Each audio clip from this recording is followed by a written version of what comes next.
A continuación, tiene la palabra el doctor Andrés Pareja López, zootecnista, magíster en biotécnica y PhD, hasta por 15 minutos. Listo, muchas gracias. Muy buenos días, muchísimas gracias por la invitación. Gracias a todos los ciudadanos por esta oportunidad.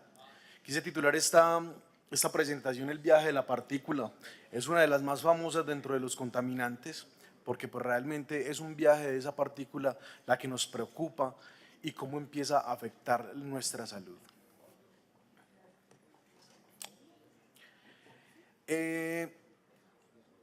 Para bajar un poquitico aquí la tensión, es muy reconocido para los que tenemos nuestra edad y un poquitico más, esta cancioncita que dice: el lugar donde nací y con mis amigos crecí, el lugar que es de mis hijos, donde vivo y trabajo por mí.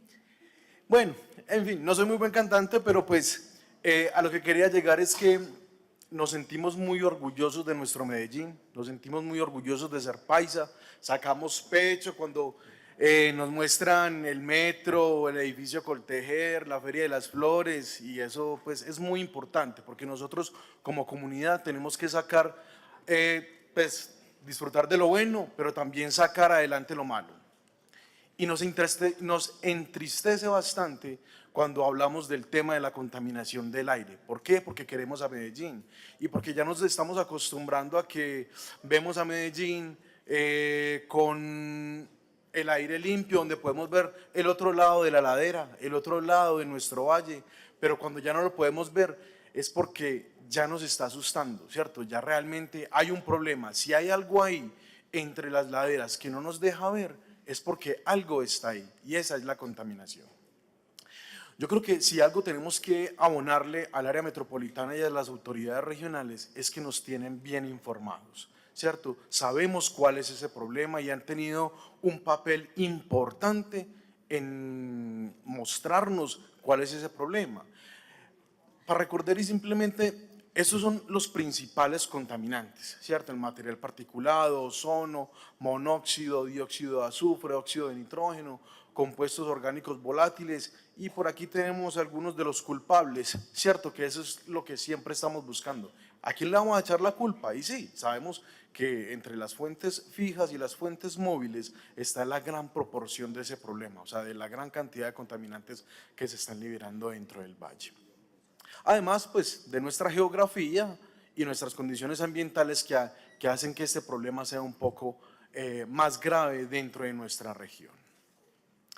Yo me voy a enfocar un poquitico sobre el material particulado, ese es de los que más hablamos y es el más famoso en estos tiempos y es uno de los cuales no nos permite ver el otro lado de la montaña. ¿Qué es el material particulado? Son partículas pequeñas, líquidas y sólidas, que son muy pequeñas, y se habla del PM10 y el PM2.5, son partículas muy pequeñas que se relacionan porque ya se ha relacionado con las vías aéreas superiores y las vías aéreas ya como los alvéolos, ¿cierto? Donde pueden alcanzar. Pero existe material particulado muchísimo más pequeño, que no solamente puede afectar las vías respiratorias, sino que puede ingresar al cuerpo por otras vías, por los ojos, por la piel, por todas partes, que es el denominado material particulado ultrafino. Pero ¿de qué está hecho? ¿De qué está hecho ese material particulado? Ese material particulado no son simplemente unas pequeñas piedritas inertes que entran y le golpean las células y pueden causar un daño mecánico. No, realmente está compuesto de un montón de sustancias químicas como el plomo, asbesto, sulfato, nitrato, arsénico, hidrocarburos aromáticos policíclicos a los cuales se le han atribuido una gran cantidad de efectos biológicos, ¿cierto? Dentro de ellos, uno de los más escandalosos, el cáncer, dentro de muchos. Pero, a ver, no me traiciona, bueno, pero entonces sí, es muy difícil, y como nos decía ahorita uno de los concejales que intervino, no vamos a encontrar un muerto, un cadáver en el centro de Medellín, al cual tenga un acta de defunción que diga, lo mató el material particulado. Ese material particulado le pegó durísimo y le abrió la cabeza. Ese material particulado le pegó 3 puñaladas. Ese material particulado le mochó una mano, le sacó un ojo. No, eso no es lo que vamos a encontrar. Y por eso existe un vacío en el conocimiento entre la producción, la cuantificación de todos esos contaminantes y realmente lo que está pasando sobre la salud. Pero para eso se han diseñado formas de cómo estudiar esas sustancias químicas, cómo poder relacionar esas sustancias químicas sobre los efectos en la salud. Y no es un problema solamente de Medellín, es un problema del mundo, ¿cierto? Y en el mundo, pues ya lo han venido afrontando. Una de esas formas de cómo evaluar el efecto de las sustancias es, bueno, obviamente a nivel clínico, a nivel epidemiológico, pero también se han utilizado animales de experimentación que se someten a diferentes tipos de sustancias, dentro de ellos los contaminantes ambientales, y se miran los efectos que está pasando sobre esos animalitos, ¿cierto? Pero también existen otras metodologías que son los métodos alternativos a la experimentación animal, y es ahí donde nosotros actuamos bastante y hemos venido desarrollando mucho trabajo alrededor de esto, que son métodos más modernos, métodos de punta, que nos permiten dilucidar qué es lo que está pasando entre un contaminante y un efecto dentro de la salud. Bueno, yo les quería como traer aquí un videito, pero bueno, va a estar difícil mostrarlo, se demora nada, pero bueno. Air pollution. It lurks all around us, preying on the young and old. It slips unnoticed past your defenses and assaults your lungs, heart, and brain. Its deadliest weapons are invisible, poisonous particles that can be as small as a molecule. With every breath, they break through your lungs' protective barriers. There, they trigger inflammation as your system tries desperately to fight back. But these tiny intruders penetrate those defenses, lodging toxic compounds even deeper, sowing the seeds of cancer. They slide straight into your bloodstream, sabotaging your entire body. They inflame and constrict your blood vessels, increasing blood pressure until, one day, causing a stroke. The particle prowlers dislodge fatty plaque that may have built up from your diet. They weave clots that can be deadly blockers of blood flow to your heart or brain. With each new case of heart attack, stroke, lung disease, or cancer, air pollution adds another life to its hit list. Let's stop this invisible killer.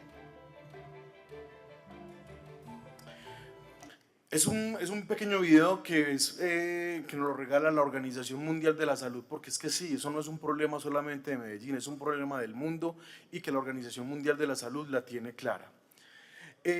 Bueno, volviendo un poquitico al tema del material particulado, que es uno de los ejemplos de los contaminantes que nos afectan la salud, explicando un poquitico por qué el PM10 y por qué el PM2.5, porque afecta las vías respiratorias superiores o afecta todo el sistema respiratorio, y las partículas más pequeñas son las más peligrosas. ¿Por qué? Porque no solamente llega a los alvéolos, sino que después de que llega sangre, alcanza virtualmente cualquier órgano, y después de que alcance cualquier órgano, ya puede afectarlo como sí, ¿cierto?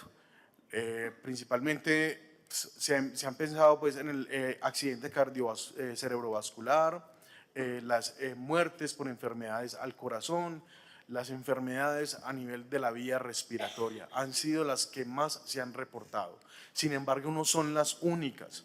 Una de las cosas importantes que afecta el cerebro y el sistema nervioso, ¿cierto? Muchos de los trabajos desde el punto de vista epidemiológico y utilizando modelos animal han encontrado incluso que pueden afectar la capacidad de memoria, la capacidad de aprendizaje, ¿cierto? De hecho, algunos trabajos que se han hecho en otras ciudades como en Ciudad de México, se ha encontrado una relación entre la capacidad de aprendizaje y la exposición a contaminantes ambientales, ¿cierto? Pero no solamente el cerebro, las venas, el corazón, sino que también los ojos, ¿cierto? Imagínense ahora viniendo en bicicleta o viniendo en una moto con los ojos abiertos, o cualquier simplemente ciudadano caminando por el Valle de la Aburrá.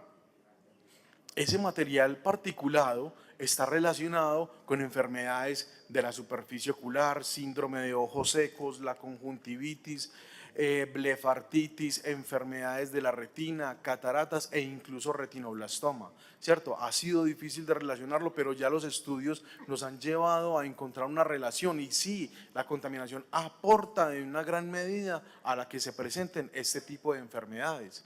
Y claro, no solamente los ojos, no solamente las vías respiratorias, también la piel. La piel es un órgano, el órgano más grande del cuerpo y es el que está recibiendo una gran cantidad de todos estos componentes y afecta la piel. Se han encontrado unas relaciones bastante grandes con fenómenos de sensibilización dérmica, con fenómenos de irritación dérmica. Ay, es que eso no necesitamos grandes estudios para decir que cuando llegamos a Medellín, después de un paseo en otro lugar, nos empiezan a arder los ojos, nos empieza a arder la piel. Es precisamente porque esos contaminantes están teniendo un efecto sobre este tipo de órganos. Pero bueno, esto es de lo más estudiado. Existe una gran caja de Pandora a la cual nadie quisiera abrir. ¿Por qué? Porque está llena de sorpresas. Y no solamente este tipo de enfermedades, sino que incluso se están llevando a cabo estudios que relacionan los contaminantes del aire con enfermedades metabólicas y enfermedades incluso reproductivas, tanto en hombres como en mujeres. Pero ya sabemos también, incluso el área metropolitana nos advierte que cuando los niveles de contaminación alcanzan un límite, los principales afectados son los niños, son las mujeres en embarazo, son los adultos mayores y personas con enfermedades cardiorrespiratorias. Claro, a esos son los que hay que ponerle atención. Es que el problema de la contaminación no es un problema de indicadores, es realmente un problema de salud, ¿cierto? Y hay que establecer estrategias para estos grupos sensibles de cómo cuidarlos. Tenemos una gran cantidad de guarderías, hospitales que están en los puntos más contaminados dentro del valle. Pero no solamente estos grupos sensibles. Cuando nosotros pasamos por cualquier lado del Valle de la Urrá, nosotros somos transeúntes también, somos motociclistas o vamos dentro del bus, ¿cierto? O simplemente vamos en la bicicleta que tanto recomendamos para evitar o para reducir. Pero todas estas personas tenemos diferentes niveles de exposición ambiental y ocupacional. Ahora miremos qué tal serían los trabajadores informales que desempeñan sus labores en las calles de la ciudad, ¿cierto? Tienen niveles de exposición mucho mayores a estos contaminantes, por lo cual su salud potencialmente se vea más afectada. Por aquí tengo una de las gráficas de cómo se comporta en las estaciones. Esto es basado en información que proporciona el área metropolitana a través de la red CIATA. Cómo se ven los niveles de material particulado durante todo el año. Y claro, y ahí se ve ese pico grande de contaminantes que se da en esta época del año. Pero ¿qué pasa el resto del año? Esos contaminantes se van o simplemente ya no es nuestro problema. Pero realmente, ¿qué está pasando? O sea, simplemente en esta época nos damos cuenta de qué tan grave es nuestro problema de contaminación del aire. Lo que pasa en otras épocas del año es que ventea un poquito más, entonces eso ya no se está registrando aquí. Posiblemente se está registrando donde no tengamos estaciones de monitoreo. Y aquí quise traer esta grafiquita que nos muestra que todos estos contaminantes también entran dentro de los ciclos de vida de diferentes moléculas. Y esos contaminantes, no solamente los que se van y ya no están dentro del valle, ya pueden estar afectando a organismos de la biodiversidad, pájaros, murciélagos, flores, y tenemos un gran festival sobre las flores y también la estamos afectando. Para terminar entonces, yo creo que es importante que las autoridades y todo el pueblo de Medellín sepa que tenemos grupos académicos, ¿cierto? Tenemos grupos dentro de la ciudad que estamos muy preocupados y que estamos dispuestos a trabajar. Tenemos grupos como el de Genética y Regeneración y Cáncer de la Universidad de Antioquia que tienen modelos espectaculares para hacer esas evaluaciones. EAFIT con sus modelos espaciales, ¿cierto? Con el ITM y el CES venimos desarrollando modelos de investigación supremamente interesantes, no solamente para medir el efecto de los contaminantes, sino para medir cómo estrategias nuevas pueden aportar a mejorar este problema, generando cosméticos antipolución, nuevas máscaras, nuevos filtros, etc. Muchísimas gracias.